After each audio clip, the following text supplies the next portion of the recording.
When it comes to American hauntings focused around a particular site, with a backstory of gruesome, violent, and somewhat disturbing historic events, you are more prominent than the property I'll be discussing on today's episode.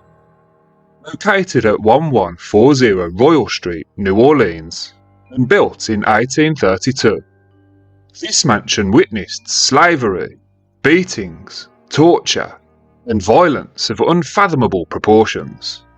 There's little wonder this place has earned itself a reputation for being New Orleans' most haunted house.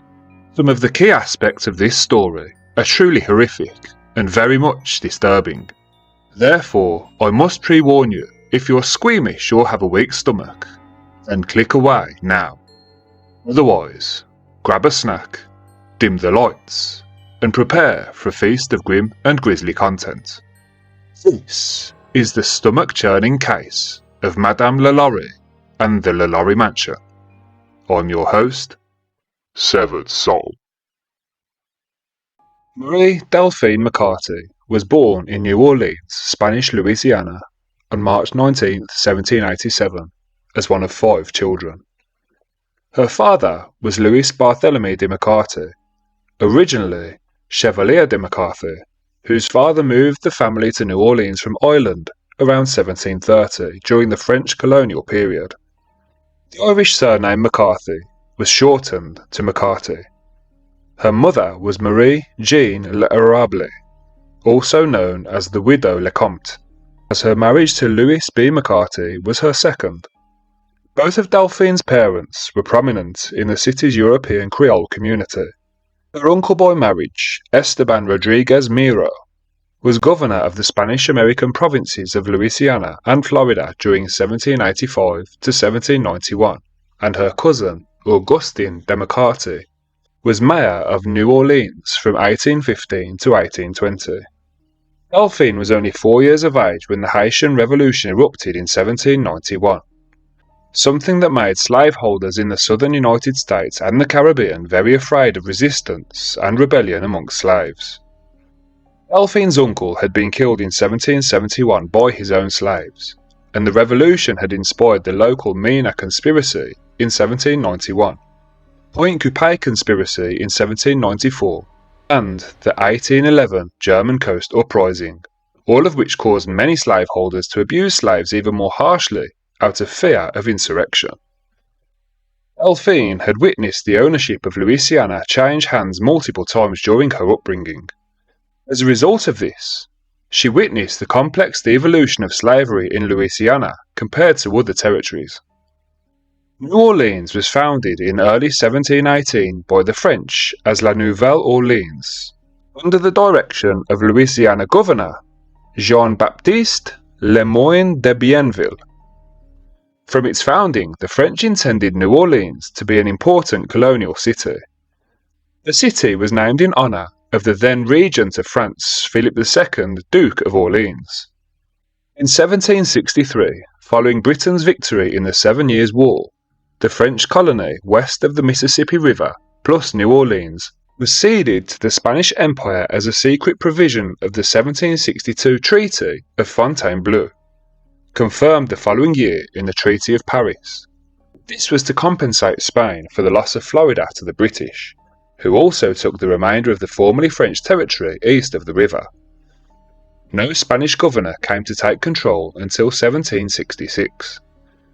French and German settlers, hoping to restore New Orleans to French control, forced the Spanish governor to flee to Spain in the bloodless rebellion of 1768. A year later, the Spanish reasserted control, executing 5 ringleaders and sending 5 plotters to a prison in Cuba, and formally instituting Spanish law. Other members of the rebellion were forgiven as long as they pledged loyalty to Spain. In the final third of the Spanish period, 2 massive fires burned the great majority of the city's buildings. The Great New Orleans Fire of 1788 destroyed 856 buildings in the city on Good Friday, March 21st of that year. In December 1794, another fire destroyed 212 buildings. After the fires, the city was rebuilt with bricks, replacing the simpler wooden buildings constructed in the early colonial period. Much of the 18th century architecture still present in the French Quarter was built during this time, including three of the most impressive structures in New Orleans: St. Louis Cathedral, the Cabildo, and the Presbytère. In 1800, Spain and France signed the secret Treaty of San Ildefonso, stipulating that Spain give Louisiana back to France, although it had to remain under Spanish control as long as France wished to postpone the transfer of power. In April 1803, Napoleon sold Louisiana to the US in the Louisiana Purchase. A French prefect, Pierre Clément de Lussat, who had only arrived in New Orleans on March 23, 1803, formally took control of Louisiana for France on November 30th, only to hand it over to the US on December 20th, 1803. In the meantime, he created New Orleans' first city council, abolishing the Spanish Cabildo. The United States banned the importation of slaves in 1807 to 1808. A brisk domestic slave trade developed. Many thousands of black slaves were sold by slaveholders in the Upper South to buyers in the Deep South, in what amounted to a significant forced migration. In April 1795, a number of slaves were arrested at Point Coupé for planning a revolution. Their idea was to set fire to a shed on the Julien Poydras estate.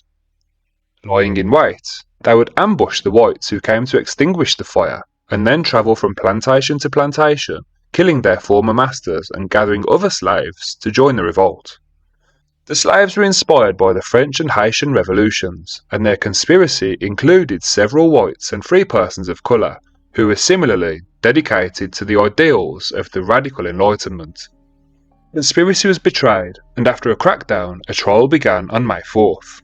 Following weeks of testimony, convictions were handed down for 57 slaves and 3 whites. 23 slaves were hung. As a warning sign to deter future uprisings, they were decapitated, and their heads were impaled on posts alongside the Mississippi River. The remaining conspirators were flogged and deported to colonies where they were sentenced to hard labour. In January of 1811, between 200 and 500 enslaved people rose up against their white owners in a rebellion that sent shockwaves through a society built on the complete domination of black bodies. It started just a few miles downriver of Belle Point, at another plantation owned by the sugar planter, Manuel Andre. The rebellion was the largest of its kind in American history, although for centuries it has been written off as an unimportant act of insubordination. Revisionist accounts portray the revolt as a well-organised attempt to wrestle power from the white planter class, timed to strike when Louisiana's defences were vulnerable. The rebels were led by Charles Deslandes, a mixed-race slave who laboured as a slave driver on Andre's plantation. Records reveal, however, that Charles Deslandes was owned by another planter named Jacques Deslandes, the father to Belle Point owner Andre Deslandes, meaning it is almost certain Charles and Andre had known each other well. It is also possible that the two men, one planter, one slave, were related by blood. According to a number of accounts of the rebellion, Charles Deslandes was mothered by an enslaved woman and fathered by a white plantation owner. Although no records exist to prove it, this plantation owner would well have been Jacques Deslandes. The rebellion began on the evening of 8th of January as the elite class was celebrating the beginning of carnival season and many of Louisiana's troops were fighting elsewhere. Manuel Andre's plantation house was attacked in the evening. He was wounded, but escaped. However, his son, Gilbert, was not so lucky. An attempt was made to assassinate me by the stroke of an axe. Andre wrote in a letter to Louisiana's governor, William Claiborne, that was published by the national press. And my poor son has been ferociously murdered by a horde of brigands who have committed every kind of mischief and excess which can be expected from a gang of atrocious bandits of that nature. The rebels burned down a number of plantation homes as they marched many miles towards New Orleans to the sound of beating African drums, with Charles Deslandes urging them on.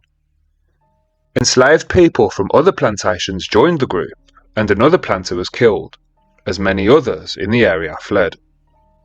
2 days after it started, with the region in panic, the rebels were confronted by a militia of planters, led by Andrew. This militia, according to some local historians' accounts, also included André Deslandes, suggesting he took part in what happened next. The battle turned into a massacre. The rebels were outnumbered and outgunned. They were roundly defeated. 45 were killed in the fighting, but Charles Deslandes was barbarically executed in the aftermath. The rebel leader was captured by the planters' dogs. Both his hands were cut off, and he was shot in both thighs, completely shattering the femur in each leg. He was then shot in the chest before being wrapped up in a bundle of straw, which was set alight. Charles Deslandes was roasted alive by the militia, his screams sending a message to the other slaves who had managed to escape, as he died a martyr.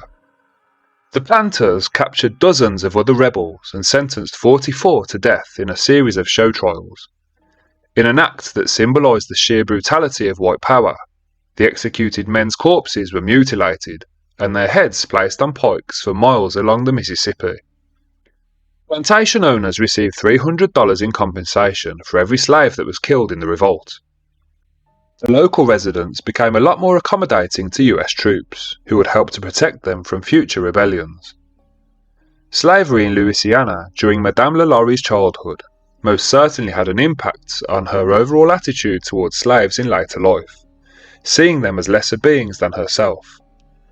On June 11, 1800, at just 13 years of age, the then Delphine McCarty married Don Ramon de Lopez, a high-ranking Spanish royal officer at the St. Louis Cathedral in New Orleans. In 1804, after the American acquisition of what was then again a French territory, Don Ramon had been appointed to the position of Consul General for Spain in the territory of Orleans and was called to appear at the royal court in Madrid. While en route with Delphine, who was then pregnant, Don Ramon suddenly died in Havana. A few days after his death, Delphine gave birth to his daughter, Marie Borgia Delphine Lopez, nicknamed Borquita.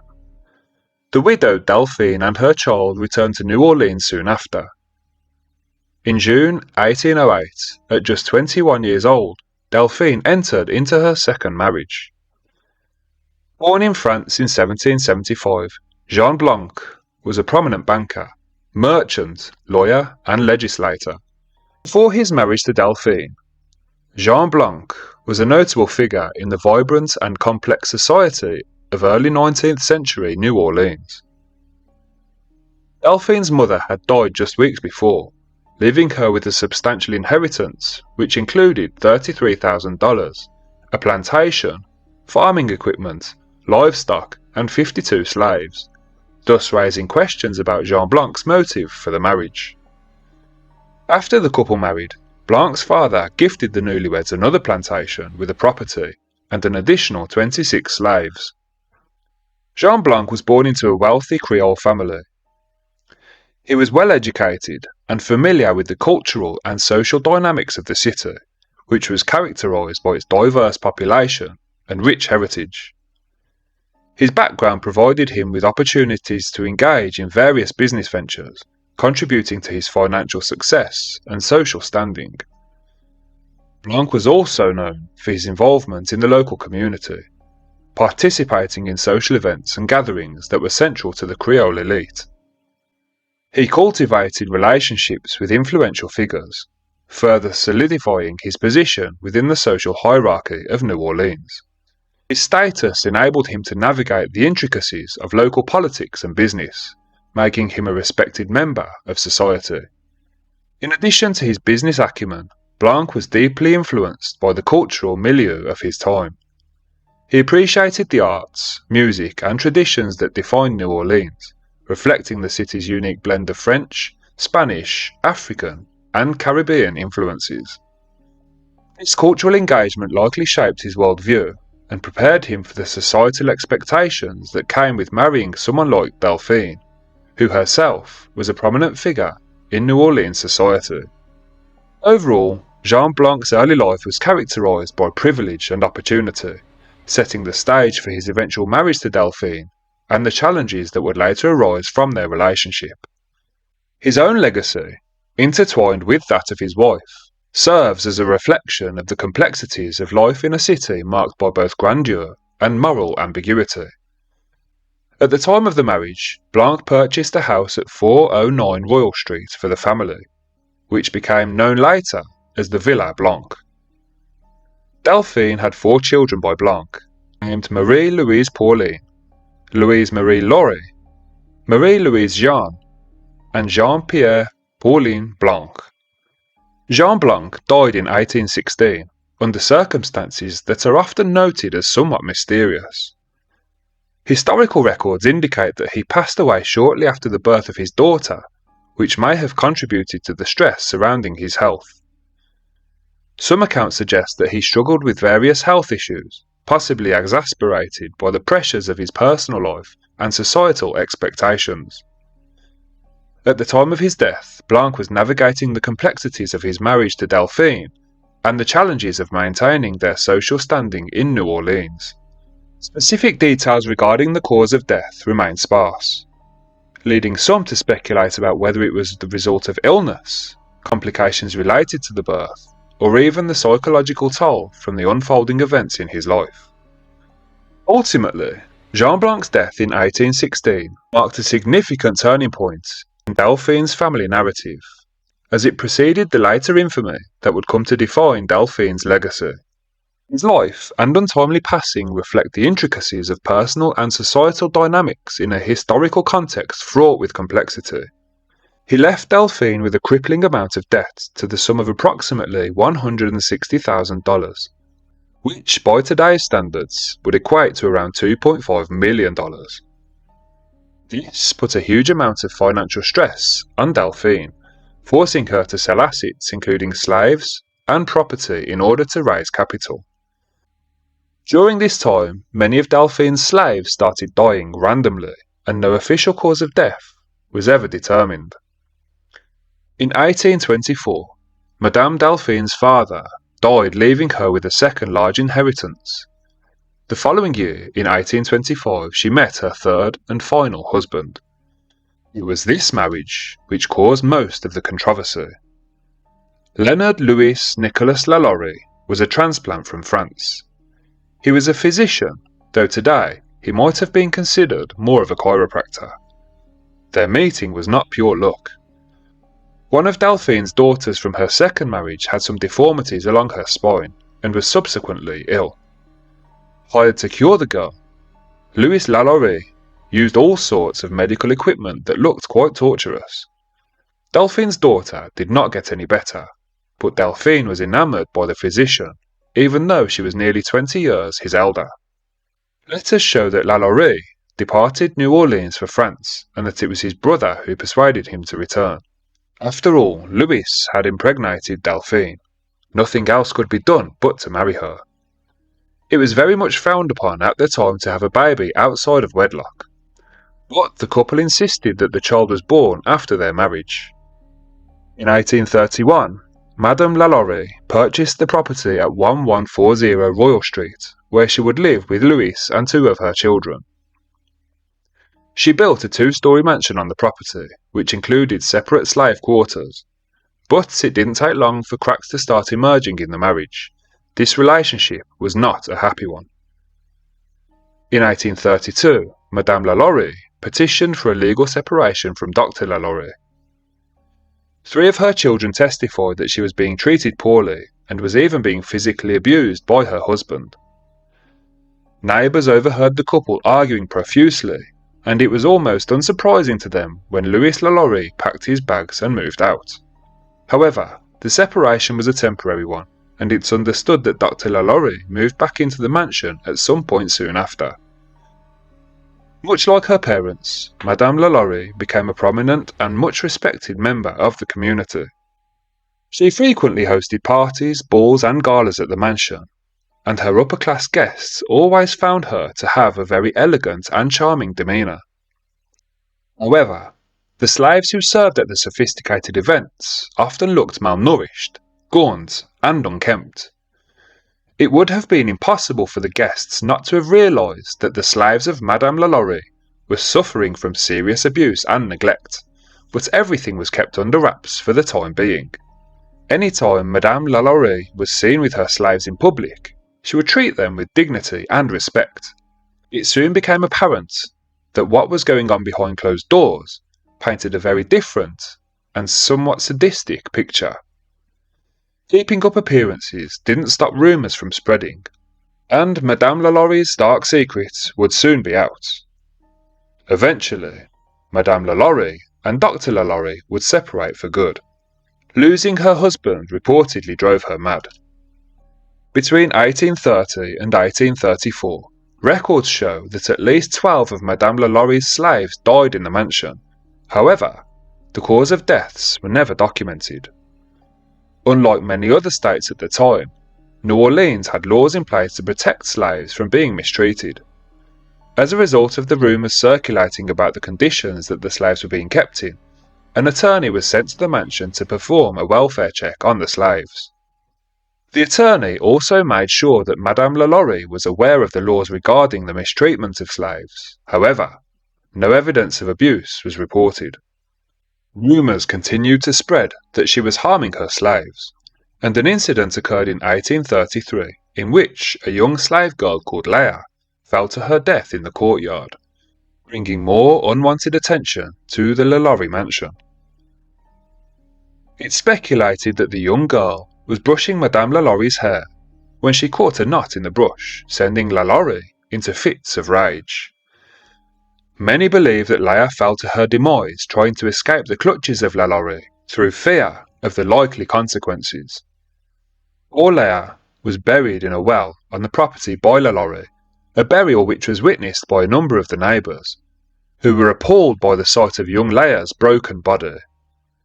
The local council held an investigation, and all of Madame LaLaurie's slaves were sold to other slavers. However, ironically, the new slavers turned out to be relatives of LaLaurie, and one by one she purchased them all back. Throughout the years, more and more disturbing details came to light about the torture and abuse suffered by the slaves at the hands of the cruel and wicked Madame LaLaurie. It's impossible to know all of the intricate details. Some say the stories are exaggerated, whilst others insist that it's all true. What we know for sure is that Madame LaLaurie gained some kind of satisfaction and sick pleasure from torturing her slaves. She was a known collector of torture devices, chains and shackles. One of her favourite toys was an iron collar which was lined with razor-sharp spikes which would face inwards. When locked around the poor victim's neck, the spikes would penetrate the flesh, making every breath absolutely excruciating. Eventually, the victim would succumb, either to blood loss or asphyxiation. If Madame LaLaurie was feeling merciful, she would place a collar that didn't fit so tightly around the neck, meaning that the spikes wouldn't penetrate the flesh, at least not much past the surface. However, this did make lying down impossible, which meant that sleep was also not possible whilst the collar was locked in place. Iron masks which would conceal the entire face were often used to prevent a slave from eating at all. Cat o' nine tails was frequently used to apply lashes to the tender skin of slaves who fell out of line. This method of punishment is said to have been unbearably painful. Another abhorrent method of punishments, often used by Madame LaLaurie, was to force either human or animal fecal matter into the mouth of a slave, which would then be stitched shut. She seemed to take particular enjoyment from torturing her male slaves. It's said that she would often slice the skin away from the man's genitals before cutting them away completely. Once Madame LaLaurie had decided that a slave was disposable, they would be taken to a dungeon on the top floor of the mansion, where they would receive even more severe torture and punishment. They would then be chained up until they died. The speculation surrounding LaLaurie and her house of horror seemed to have quietened down. That was until one fateful night in 1834. On the morning of April 10th, 1834, a fire broke out at the LaLaurie Mansion. The fire destroyed part of the house and brought to light 7 slaves who were starved, tortured, and chained in the upper part of the building. The nearly helpless were carried to the Cabildo, where they received medical treatment, food, and drink. Nearly 2,000 townspeople came to view the victims. Appalled by the wretched sight before them, the people began gathering at the LaLaurie Mansion in the expectation that the sheriff would arrest Delphine. However, the sheriff never arrived. As the day went on, it became apparent that no action would be taken against Madame LaLaurie, so the crowd decided to take matters into their own hands. The crowd slowly transformed into a mob, with only one thought: vengeance. When Madame LaLaurie managed to escape the fray, the enraged crowd attacked the now empty residence. They stripped the interior of its valuables and continued their assault by trying to dismantle the whole house by damaging the walls and the roof. By the next morning, they had nearly demolished the entire house. Details of the fire and the aftermath, as reported by eyewitnesses, emerged in the local newspapers during the following week. The account was soon picked up by national publications. Madame LaLaurie was reviled as a monster, a demon in the shape of a woman, and fury itself escaped from hell. The fire was ignited in the kitchen of the Grand Mansion. Allegedly, it was started intentionally by a slave woman chained to a stove as punishment. The fire seemed to be an attempt at trying to call attention to the deplorable conditions that she and her fellow slaves endured.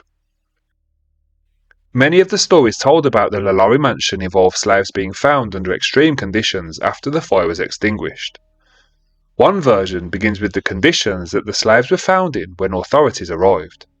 The story says that one of the slaves had her bones broken numerous times and set in unnatural positions, so that when she moved, her limbs remained crooked and bent, her gait reminiscent of a crab's. Another slave was said to have had a hole drilled into his head. A wooden spoon was then forced into the gaping wound, an obvious attempt to stir the brains of this poor soul. Allegedly, a different person had large portions of their skin peeled back, thus exposing the tissue and muscle to the naked eye. The story also claims that another slave had his intestines removed from his body and wrapped around his naked waist. Others, covered in honey and black ants, lived in torture. As the legend goes, the lucky ones were found dead, their torture finally at an end. After she left New Orleans, we know that Madame LaLaurie went back to France. Her ship docked in Mobile before continuing the journey to Paris. Her death is shrouded in mystery, just as her life was. One popular account details her death while hunting boar, although this seems very unlikely. Does the arrogant Delphine LaLaurie seem the sort to hunt game? Other stories report her returning to New Orleans later in life, under an assumed name. While historians widely discount this story, there is a reason to believe that she could have. According to some, the Blanc tomb in St. Louis Cemetery holds her body. Most likely she died in France. There are records kept in France that show she died on December 7th, 1849. More significantly, letters exchanged with her children explain how Delphine desperately wanted to return to New Orleans, but that her children forbid it. "Do you not remember what happened there?" her son asked in one message. Her children, save the one she had with Louise LaLaurie, all lived the rest of their days with their mother in Paris. Many of these stories and exaggerations can be traced back to books written by commentaries well after the fire broke out. The more gruesome stories are renditions told in Jean Delavigne's The Haunted House of the Rue Royale in 1946. Delavigne claimed to have come upon her information from old newspaper accounts, interviews, and neighbourhood hearsay. Delavigne also declared that when the house was sold, workers went about rebuilding the house. They uncovered numerous human skeletons beneath the house in all sorts of positions, helter-skelter, barely covered with soil, shreds of fabric still adhering to their bones. Some of the skulls had holes in them.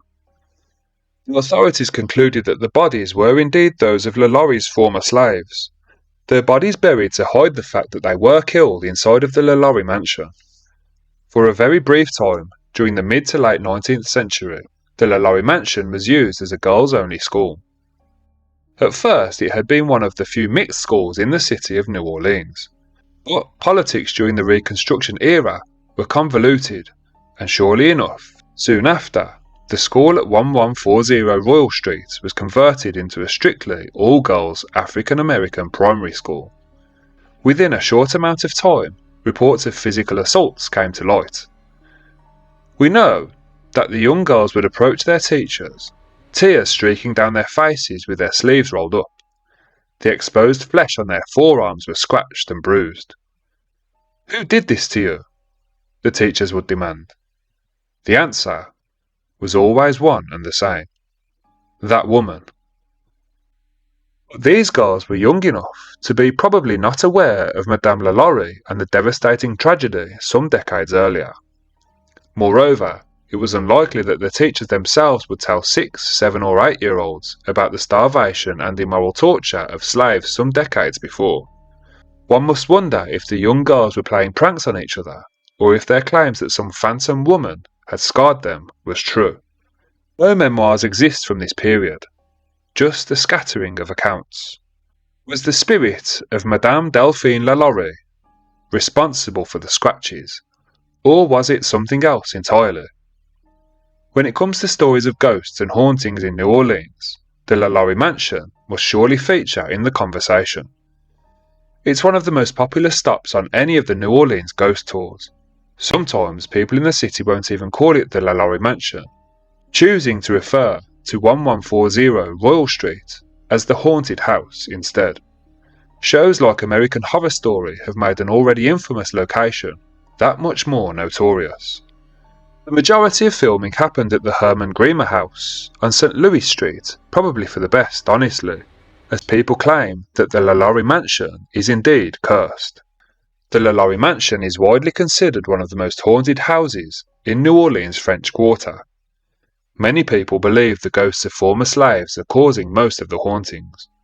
For almost 200 years, there have been reports of paranormal activity coming from this house. It shouldn't come as too much of a surprise that many of the hauntings are attributed to the slaves that Madame LaLaurie kept on the property. There is a room in the LaLaurie Mansion where slaves are often kept, and reports of moaning coming from that room are common. Phantom footsteps echo through the house with regularity. Many people who have stood near the house have reported feeling as if they were taken over by a negative energy. Despite all of the ghost stories and paranormal happenings at the LaLaurie house, it would be unwise to assume that all of them can be traced back to Madame LaLaurie and the mistreatment of her slaves. In 1894, after the house had been converted into apartments, a tenant who lived at the LaLaurie Mansion was brutally murdered in his room. They found his belongings ransacked as if someone had gone through them. The police assumed that he was the victim of a robbery, even though nothing of value was found missing. An interesting account regarding this murder deals with the police interviewing neighbours about his disappearance. One of his friends claimed that he was having problems with something paranormal in his house. His friend wrote it off as his imagination running wild with him, but he did say something interesting. He claimed that his friend told him that there was a demon in that house who wasn't going to rest until he had met his end, which is exactly what happened. Is it possible that at least some of the ghostly phenomena can be a result of this brutal murder? Although not everyone believes in psychics or mediums, there was one particular instance made known to one particular ghost tours team in which one of the participants happened to be a medium. Throughout the entire night she had sensed things about various locations before the tour guide even told the story. But within the first sight of the LaLaurie Mansion, the medium sucked in a deep breath. "Such sadness," she whispered as she rocked back on her heels. Pulling out her phone, she proceeded to snap a picture of the mansion. "The bricked up window," she went on. "That's not where the little girl fell out of."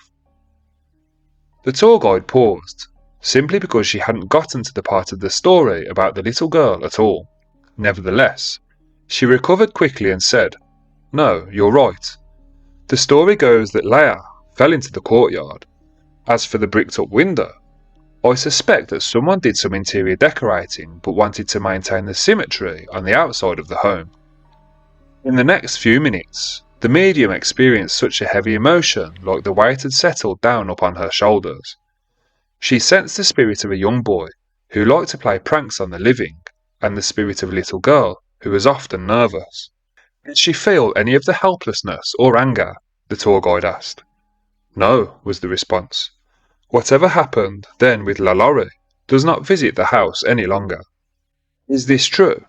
Have the spirits of the slaves who were once nearly starved to death in the house moved on? And if that is the case, who is responsible for all of the reported hauntings at 1140 Royal Street? One of the regular tour guides was lucky, or unlucky enough to experience something at the haunted house on Royal Street. On one occurrence, a tour guide was giving a ghost tour in the area. They were at the LaLaurie Mansion, standing just directly across from the front door. To their right, another group was discussing the tragedies of the LaLaurie Mansion some 50 feet away. But there, under the quiet moonlight, the story of 1834 was slowly unveiled. All of a sudden, the tour guide felt a tug on her messenger bag, draped over her shoulder. She stopped amid her story and twisted to look over her shoulder, convinced that she might find a pickpocket or someone intent on stealing her things. Right in the middle of a tour, she exclaimed as she regaled the story. No one was there, however, so she turned back around and got back into character. No less than 10 seconds later, she felt the tug again, harder this time, a sharp yank. Once again she whipped around, but no one was there. This time she told her tour what had happened, and their faces, she said, were priceless. No doubt hers was too. 2 weeks later, at the corner of Governor Nicholas and Royal Street, the guide was out on the streets again, bringing another tour around. The LaLaurie Mansion, of course, was the main hit. She had positioned her group under a set of street lamps burnt out for weeks. She launched into the story, but the minute she said the name Leia, the lamps flickered on. Everybody in the group paused, a few yelping in delight.